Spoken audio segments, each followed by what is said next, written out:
Everybody, hope everyone is doing well. Thank you very much to everybody that is here physically and also online as well virtually. It is an absolute pleasure to have everyone here this morning. Before we commence proceedings with the information that lies ahead in relation to the squad reveal for the CONCACAF Nations League that lies ahead, we remind everybody as well that is here, we kindly ask that you place your electronic devices on a setting that will not disturb the press conference for this morning. To commence, we're going to start with a prayer by Tamesia Gray, and she will bless our proceedings for this morning.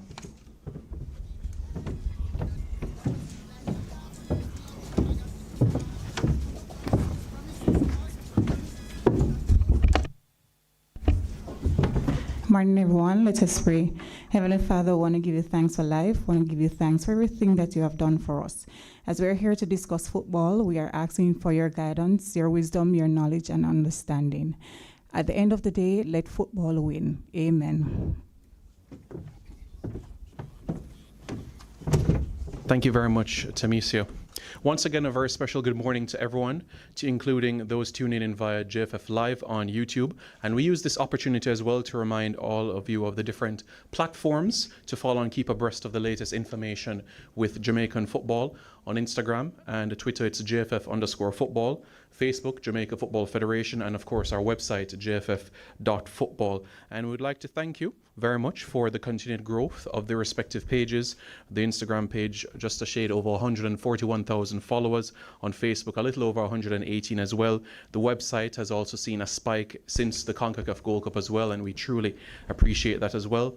Especially on YouTube as well, surpassing the 16,000 subscriber mark. We also appreciate that. Before our head coach provides his remarks and information on the squad, just to introduce those on the head table as well, we have the head coach of the Reggae Boyz, Coach Heimer Halgrimson, the man in the middle. To his right, John Wall, assistant coach, and to his left, Maron Gordon as well, assistant coaches of the Reggae Boyz. So before all of that, we just want to remind you of what lies ahead. We're in the month of October, and it will be a busy month just like September was, as we will have our national teams in action, not only the men, but our women as well. As we know, October 12 and 15, our senior Reggae Boys will play away to Grenada and to Haiti. But also our senior Reggae girls will be in action as well as they commence action in the CONCACAF Women's Gold Cup qualifiers. And they will be in action later this month as they are in a group with Panama and Guatemala. They'll need to finish at the top of their group in order to qualify, and if they finish second, then they'll go through a playoff. So in relation to those matches in particular, October 25 they will play Panama away, and they'll play Guatemala on home soil, and we will continue to keep you abreast of the information for our home encounters, date, time, and also in relation to tickets, where you can all be kept abreast with that information as well. So another busy month that lies ahead, and certainly we have some highlights of strides of late that we have to make key note about. Our senior Reggae Boys moving up 2 places in the latest edition of the FIFA World Rankings, moving up from 58th to 56, and we're keen on that further progress up in the table. Our Reggae girls are now ranked 37th within the world, which is the highest our Reggae girls have ever been ranked in the FIFA Women's World Rankings, and we're delighted by this, and we look forward to the continued progress and growth. Also, CONCACAF officials that were here quite recently for the first leg of the Olympic qualifiers for Jamaica against Canada reported an attendance of 9,000 fans, and that is a record for a women's international in Jamaica. Absolutely fantastic to be able to have that, a record for women's football in an international, and we're looking forward to more of that nation in particular. So what I'm going to discuss now is in terms of the permutations, what lies ahead for the boys, and then we'll get right into the squad announcement and also some updates in relation to that matter as well. Now, on the men's side, Jamaica, we are currently at the top of Group B of League A of the Nations League with 4 points, and the upcoming games against Grenada and, of course, Haiti as well. The top 2 teams from that group will advance to the quarterfinals, and, of course, this will mean one step closer a chance to qualify for the Copa America tournament. By finishing at the top of the group, which is where we are right now, then that will mean a clash against either Canada or Costa Rica in the quarterfinals in November. Finishing second will mean a tie against the United States or Mexico. So it is determined on where we finish in the group, so we know exactly what lies ahead for those matches. And those quarterfinals are in the month of November, so we can keep tuned to that. So every single FIFA window, men and women, constant activity, constant matches, and we look forward to your continued support from all stakeholders, media, fans, administrators, representatives, coaches, we look forward as we join hands together to make the product continue to grow and to develop. So now that we have these out of the way, we use this opportunity to welcome our head coach, Hamer Hallgrimsson, to express some remarks and details in relation to the squad for the upcoming 2 matches. Thank you, Simon.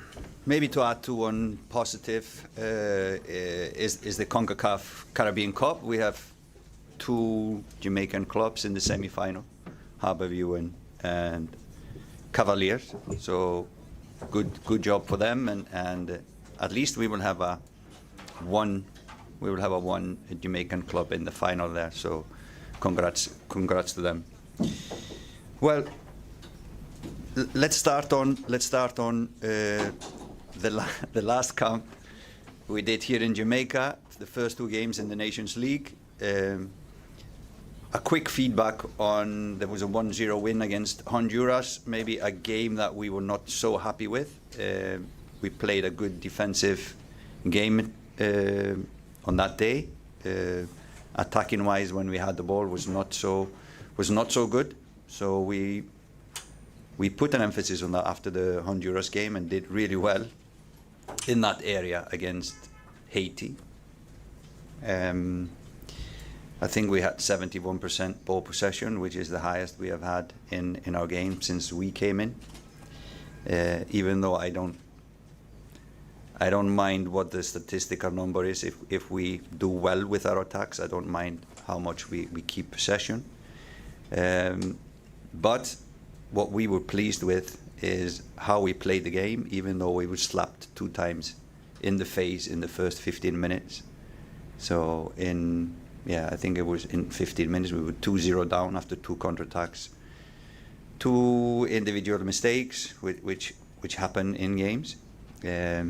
But we were really happy with the way we played the game, kept on going, kept on knocking, kept on creating chances. And this attitude, never give up, never say die, continue until the end of the game. That is something that can create a good team in the future, and we're really happy with the attitude of the players in that game. And it shows us as well that football on this level is a game of margins, meaning that in our quest to equalize the game, we could have conceded the 3rd goal. They had at least 2 really good chances to score, and that would have been a game over. So it's a game of margin, game of balance. You need to always be secure at the back, even though you're trying to go for scoring a goal. So overall, this camp was positive. We could forget ourselves and say 4 points top of the group, like Simon said in the beginning, but we have a lot to improve on. We know that. And now going for tricky 2 away matches is going to be a tough task. Simon touched on the importance of these matches. So to get into the playoff is one thing. To get into the playoff is important for so many reasons. If we go to these playoffs and we manage to win these playoffs, that will secure us to play the semi-final and hopefully a final in the Nations League, and that gives us the right to play Copa America next summer. So for so many reasons, this is important for our team. Number 1, to grow, to play in tournaments that really will test us, to play against the best teams. So it's a so important step for developing a good team for the World Cup in 2026, so we can qualify for the World Cup in 2026. So we want to put all our emphasis on this camp coming up to secure the playoff possibility, and from then on, hopefully, we can take that opportunity and win the playoff. So 4 points will secure us the playoff place. Of course, like Simon said, we like to go for 6 points to be top of the group and play the lowest seeded team of the 4 that is waiting for us. So if we go through our opponents, maybe start with Grenada, and I'll throw it to you, Maron, if you can talk a little bit about Grenada. Good morning, everybody. Grenada. Before I touch on Grenada, I want to talk about the coach first, Terry Codner. Very experienced coach. Been with them since May 2023. Very, very experienced, as I said. Worked with top teams before, like Ipswich and Wolves. Very organized man. I think, where Grenada is right now, coach like this, I think is very good for them. Playing against any Caribbean team for Jamaica is always, we're like, they're measuring sticks. They use us to know exactly where the program is. So it's going to be a tough encounter for us. Grenada will not go lay down and die against a Jamaica team. Even though the head-to-head so far, I think it's 8 wins, 2 draws. We lost to them once, but the games sometimes are close. The games sometimes are battles that we must win. But that first game, I think, will be a good game for us to start off this part of the leg positively and try and get 3 points. But I don't think it's going to be a walkover. I think just like we are planning for them, they are planning for us. So that's with me for Grenada for now. And then over to you, John. About Haiti, of course, we know Haiti from our first leg. So it's like the pass the mic contest right now, right?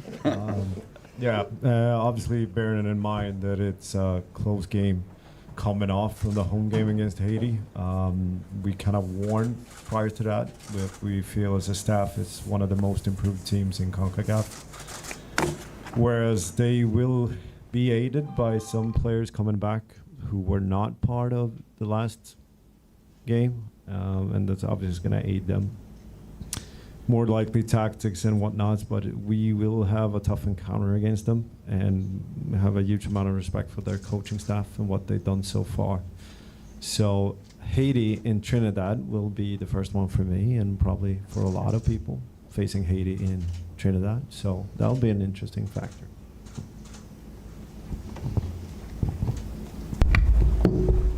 Yeah, then jump in maybe to our squad for these 2 important games for us. The squad will be very similar, like we've said, and after the 2 last camp matches, we're quite happy with the performance. So it's a similar squad than the last time. There has been, though, a few setbacks and injuries. So if I run through it quickly, Casey Palmer got injured 2 weeks ago. He's not started training. He and us were hoping that he would start training before this weekend so he can play and play with us, but he is not ready to start training, so he is out. Amari Bell sadly got injured in the 20th minute in the last game, and he will be out for at least 2 to 3 weeks more, so he's not in. Our squad, Ethan Pinnock has an Achilles injury. So he will miss this camp as well. He might and probably will play, just to be clear on that. He will probably play this weekend, but he needs treatment on his Achilles and he's going to use the FIFA window to recover on that one with the doctors in England. And then Konaya Boyce-Clark is playing on Tuesday for Reading. So we want him to play that match in his development as a goalkeeper. We need him to play senior matches, so he is supposed to play a cup game on Tuesday. And because of the tight schedule, we thought it would be better just that he would stay in England and focus on Reading at this time, and we bring in another goalkeeper for this camp. The last one not in the squad from last camp is a Whisper. He's not in the squad now, obviously, because we have to be consistent in what we say. So he hasn't played a game for such a long time. I can tell from my point of view, I would like to have selected him for this camp because he has done good. in recent games for us when he has been given a chance, but we have to be consistent in what we say and what we do. So we hopefully, and sadly, his age is not helping him, so he's not 18, so he cannot go to Chelsea and start to play and train. So we have to wait until he turns 18 so he can start to play senior football again. So hopefully it will be short until we pick him again, but we have to be consistent in that one. So I think that's the players that were in the last camp that are not in this one. So it's on. Yeah. So we add some regular or familiar faces in the squad, and if the squad is online. So I think there's 2 new faces in this group. It's Karoy Anderson, a young, how old is he? 18 years old, midfielder from Charlton, and then Michael Hector, also from Charlton. So two new faces from Charlton is joining the squad now. We have not worked with him before, and really like to see him, especially in the absence of Ethan Pinnock. We thought it would be good to have an experienced guy coming and replacing him. So that is the squad we have for the camp against Haiti and Grenada. I think so, yeah. And for the benefit of those that are physically here and versus those online, the goalkeepers, Andre Blake, Kemar Foster, Jamali Waite, the defenders, Javane Brown, Tavon Gray, Dishon Bernard, Dexter Lembikisa, Damien Lowe, Michael Hector, Greg Lee, and Adrian Mariappa, Bobby De Cordova-Reid, Daniel Johnson, Joel Latiboder, Kevin Lambert, Keroy Anderson, Demario Phillips, and Mikel Antonio, Shamar Nicholson, Leon Bailey, Romario Williams, Ronaldo Cephas, and Demarai Gray. We now use this opportunity to open the floor for questions from the media in relation to the squad and the upcoming matches in the CONCACAF Nations League. We also remind you all to listen to your colleagues as well and the questions that they ask, so that you're not repeating the same question when you get your opportunity to ask a question. Repeated questions that have already been asked will not be facilitated, and we kindly ask as well that you use the microphone right behind our videographers to be able to pose your question. All right? Rashid, would you like to start? Focus on this camp. Good morning, Rashid Parchment here from The Observer. You mentioned that Casey Palmer is out of the midfield because of injury. Does this present the chance for you to add some experience in there with Latiboder, who is a youngster who is more known for central back playing? He can have some exposure beside him to show up that midfield for the next game. And the other question is, in the past, we've had troubles with Grenada, not necessarily the scoreline, but how they've played us. They've been very competitive. The public may not be aware of that. And based on how the game might go, even regardless of the result, it might be a tight game. People may not understand the context of that. How important is it to translate that message to the public? Yeah, I'm going to start on that one, on Grenada. We know it. We have done our homework on them. Has been Meron's job, and he knows from the past as well, so he's educating us as newcomers. So it's really good to have a Jamaican-born coach in the staff, and also to give that information to the players. So I think that's really important. But it's a good question, and I think when you play a match like this, is to give everything from minute one, to play with urgency from minute one, and you need to have a lot of patience in your backpack for games like this. And who knows, maybe like against Haiti, we will be slapped in the face in the beginning. So no, we are aware of the strength of Grenada as well as Haiti, of course, but we are aware of the strength of Haiti and how they play. And it's difficult to play them away in their home, really. So I agree with you on that one. Regarding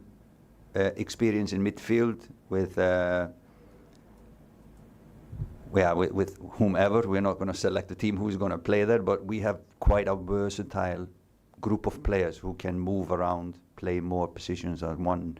And I think that is a benefit to a small nation like Jamaica, to have players in the squad that can play more than one position. So I think in our minds, at least, we have solutions to what you were asking about within this squad. So we decided to go for a young player for the future to look at in this camp, because I think we can manage this within the players group we had. Livingston, any question? You want to add to this? You can use the microphone right here. Yes. If they want to add to something, then Of course. we'll give them. We'll kindly ask, for those benefits online, we'll kindly ask to use the microphone. Thank you, though, Olivia. But John Merron, anything to add to what Coach said in those two questions? Just to the Grenada question. When we're playing against Caribbean teams, we always talk about, we're like the measuring stick for them. So they're always gonna come to us and play as hard as they can. As hard as they can. So we never, look at them or look down on any team. I, for one, always, pushing the guys, pushing the staff. Say, hey, even though we have beat these teams before, most of them are close encounters. So, we're not planning for Grenada any less than we would have planned for Mexico or US. All right, go ahead, Livy. Yes, Coach. We all know the issues from the last two games, the midfield issues. What are you planning to do about that in the camp and get it right for the games? Well, I thought we did better in these games from Honduras to Haiti in regards to creation, even against a stronger opponent, Haiti. We did better in midfield. The second game, it was tweaking, doing whatever we can do on the training ground to help improve how we create. But it's also that we cannot be the best in all areas of football. Sometimes you have to select what your identity is as a football team. So you cannot be both the quickest, the fastest in transition, the best defensive team, and also the best creative team. So you have to find where are your strengths and maybe build more on the strengths. This is where we are constantly trying to develop how we create when in position. 2 away games, Coach. I don't know how you plan to approach playing back-to-back away games. Important games that we need points from. Yeah, we will never think about the second game before playing the first one. So that's a priority. We go for the first game for trying to win that game. So that is how we plan it. Even though it's a short distance between Grenada and Trinidad, the logistics of flying between these places is not so easy. So we are trying to do the best. Like I said, it's for the future, not only for this team, but for Jamaican football. I think it's important now that the players are given the best possibilities to win these games, because it's important going forward for this team. Whisper, Coach, don't you think it's a special case? We all know his situation. Don't you think the games has been assisting his development, being that he's someone you're looking for to have a big impact on the national team in the future? Don't you think it would be good to continue with him, just as you have done? Yeah, he is a player that I think is going to be a Jamaican national team player for the next 15 years. So it is our job to try to help. I agree, and it's everywhere you look with picking a 17-year-old, it's controversies around everywhere. So you do one thing, and then it's you contradict something else. But we have shown, I think, by selecting him, even though he's not playing senior football, how much we kind of rate him But I told you before why we didn't select him at this time. It's been a long time since he played a competitive game. So, but he is in our mind. He is a future player for Jamaica, and we give him all the support that we can. I don't know if you take this one or Coach Moran, but Michael Hector has been out of the reckoning for some while. Just tell me a little bit about bringing him back and what's the expectation with him. Coach said earlier, we had a experienced player, Pinnock, out. It is always good to try and bring in our experience to replace our experience. Plus, I think it's fair to Michael to be a part of. He has never worked with this new coaching staff before. Coach is always wanting to see him. I think this is just a good opportunity. He's a seasoned campaigner for us, So it's just a good opportunity for him. Experienced player and versatile, can play in the back, play in the middle. So it's a good thing just to see him now. And he's actually playing well at the moment. Yes. All right, thank you very much, Livingston. Much appreciated there. We can proceed with a few more questions. Morning, Coach Ohidi Blake, Dre Anywhere Sports. I have two questions. The first relates to a player who's not here, but just to ask, Travante Stewart, who is in Italy, made his debut in the Serie A. Can you shed some light on why he wasn't called up on this occasion? We know on the last occasion he had just completed his transfer. Yeah, so basically, to answer all these questions why this player is not here is because we think that the squad we selected is the best squad for these games. So that goes for all the questions about why this guy is not here. But we are really happy with Travante that he was in the squad. I think he played 7 minutes or something. But that's the first step in a really, really competitive, good league. So we are excited to watch how he will progress in Italy, really. And I think he has a potential to do something. He's a little bit different striker than, for example, the guys we have. And the second question is, it's been a long time coming, but Kieroy Anderson has been selected in this squad. Can you, or Coach Wall, who I know has charge for the under-20, shed some light on the kind of player that he is and what you're expecting of that player? It's a long time coming. He's 18 years old. Over to you. Yeah, they had that conversation when he was an infant. So, well, no, on a serious note, Charlton and the fact that he's been a starter for Charlton, and ever since this start of the season, he's been consistent, and it's exciting, I think. And just with every young player coming up, that there's always a door open and a pathway into the first team. I think that selection proves it. But he's on here on his own merit, and the fact that he's a box-to-box type of midfielder, and what he can bring, that kind of element to our team, will be interesting. Can I add to this question, because it's a good one? I think it also shows how important it is for Jamaica to have a constantly running under 20 or an under 21 national team. For these players to take the first step into the senior national team, I think it just shows how important it is. So they are not forgotten, and it goes the same with Whisper as him. It would be good to have a platform for these players to show how good they are for Jamaica and Jamaicans. Just a follow-up question. One last one, yeah. If it's permitted, but it can be answered at the end, not to break the flow. Just any update, Coach, on recently we saw an article about Mason Greenwood in I think it was the Observer, and any update on Reece Nelson, the progress towards getting their Jamaican citizenship? Thank you. No, it's no updates on them. Thank you very much, Mr. Fraser. Any questions from your end? All right. Do we have any other questions from the media? Yes, go ahead, Sportsmax. Hello, good morning. Leger Williams from Sportsmax. Coach, rightly or wrongly, I guess there was a bit of criticism following the last game. This is in relation to previous questions asked, because maybe a lot of people weren't expecting such a Haiti team to cause that many issues.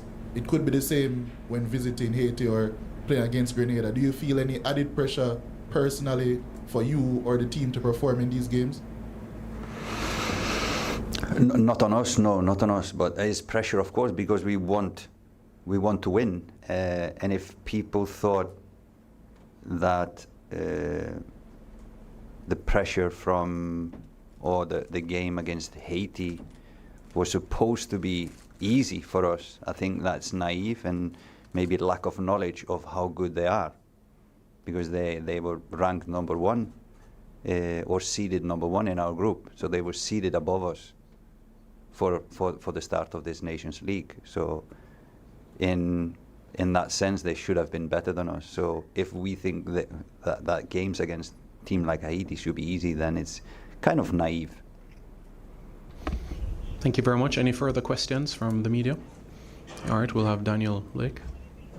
Hi, Coach. You're just over a year in the job. I know that when we've gone for foreign coaches in the past, there's been criticisms that they haven't quite adjusted to the Jamaican culture and everything.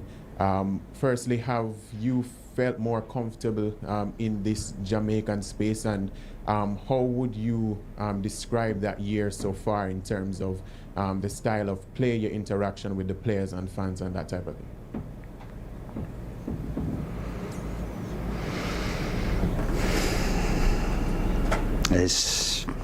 It can be a really, really long answer.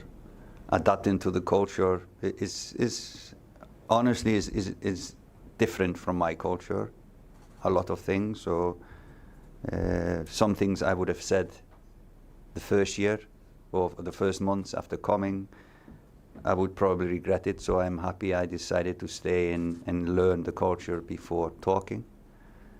So I think we can, as a national team, improve a lot of areas. I think in JFF, I think as well, we can do a lot more. So we are closer to what the best teams, the best national teams are doing. Playing style, I think we are getting there slowly. Now, number one, when you want to improve a playing style, you need to work with the same players. So I think we have found, it always takes time to find the players you want to work with. So I think we have found a core of players that we think we can continue working with, and then we can develop a playing style. You cannot develop a playing style picking 12, 13, 14 new players every camp. Then you always have to start from beginning. So the first thing you need to do to make some kind of an identity is to work with the same players again and again. Being a national team coach, we know that we have, in this case, we have 2 trainings in a game and 1 training in a game. So it's not a lot of time you can work with the team on the pitch. So in that case, I think we are doing quite well with the time that we have. Again, if we want to continue to grow, it's important to go to finals, to go next year to Copa America and spend a month with the players. Then you can grow the team, both on the pitch and off the pitch. Yeah, and just finally, I know that you said no updates on Greenwood, but compared to the, what's been happening overseas with a lot of the controversy surrounding him, would you be comfortable with him in the squad, and what do you think he will certainly add to the team, especially knowing the quote-unquote baggage that would come with him? I think we are not any different, or I am not different from all coaches in the world. I think we would like to have the best talent on our team, and if he gets his former fitness at his former level, for sure he will have that level to help Jamaica. And all coaches would like to have good players in their team. So we are not any different from other coaches. Yeah, for sure he has some baggage. But I think it's premature to be talking about a player not here. We like to focus on now our games against Haiti and Grenada with the players that we have selected. Whatever happened will happen. But yeah, I think, I'm not different from any other coach in the world. I like to have the best players with the best abilities to play for my teams. So just to be honest on that and answering your question about that. Right, thank you, Coach. Thank you very much, Daniel. We can facilitate 2 more. MG, you can go ahead, and then we'll end. Coach, over a year now in the job, one question I have to ask you. Philosophy, style of play. What should we as the fans expect, our brand of football to expect from the Jamaican national team going forward? Qualifiers started next year, and the World Cup is actually right around the corner. It's not far. So what brand or philosophy of football should we expect to see in the coming future? I think the style always depends on the players you have. But when you start, and when we started, we focus on the foundation of that every team needs to have. We need to have a good defensive, solid unit that knows how to defend. Then I think Jamaica has attacking flair, attacking quality, probably one of the most exciting attacking players in the world. So how we use these qualities is based on how we can defend teams. We cannot be going gung-ho all the time, especially against the good teams. And if we are going for the World Cup in 2026, we need to have a good balance, defensive and attacking. But I think all teams that make results don't concede a lot of goals at the international level. So not many games end 5-4 or 4-3. It's a 2-1 or 1-0. So we need to be able to not concede goals as we have done in the past. That's a priority at the moment. And from that, we can build on the attacking game. So, yeah, maybe what kind of a football we are developing slowly, but hopefully steadily. Thank you very much, MG. We'll take the last question. Please go ahead. Elton Williams from Loop News. Coach, just wanted to comment on an exclusive story that is into the online mail. It speaks about Tariq Mitchell. International future is up in the air after he was left out of England squad. The story said that he's being targeted by Jamaica. Can you shed some light on that? Sorry, I didn't get it. Crystal Palace star Tariq Mitchell. There is an exclusive story in online mail about he's looking at his international future since he was left out of England squad. And it said he's being targeted by Jamaica. Do you know anything about that? You can shed any light? Tariq, yeah, he's. I think he has a Jamaican heritage. I can share that with you. And if he wants to play for Jamaica, he is welcome like anyone else. But this is what we have been saying. It's kind of a positive wave. There's a lot of players that really are thinking about playing for Jamaica because they have a Jamaican heritage. So, yeah, I'm happy if he's thinking about Jamaica. I'm really happy. He's a good player. Thank you very much. Really appreciate it. Members of the media, we appreciate you tuning in as well, especially to those virtually as well online. Thank you very much to the technical team as well with MG and Siobhan, the members of the Jamaica Football Federation staff, media, fans. We appreciate your support. Very busy month, and just a reminder as well, October 12th, Jamaica against Grenada in Grenada, the Kirani James Athletic Stadium. That's 6 o'clock kickoff Jamaica time. And Jamaica against Haiti at the Hazley Crawford Stadium in Trinidad. That's Sunday, October 15, and that will be at 7 p.m. Jamaica time. And at the end of the month, as we know, the Reggae Girls will be back in action in the CONCACAF Women's Gold Cup qualifiers, Panama away on October 25, and welcome Guatemala on home soil on the 29th. Thank you very much, everybody, for being here. Have a pleasant weekend. Thank you.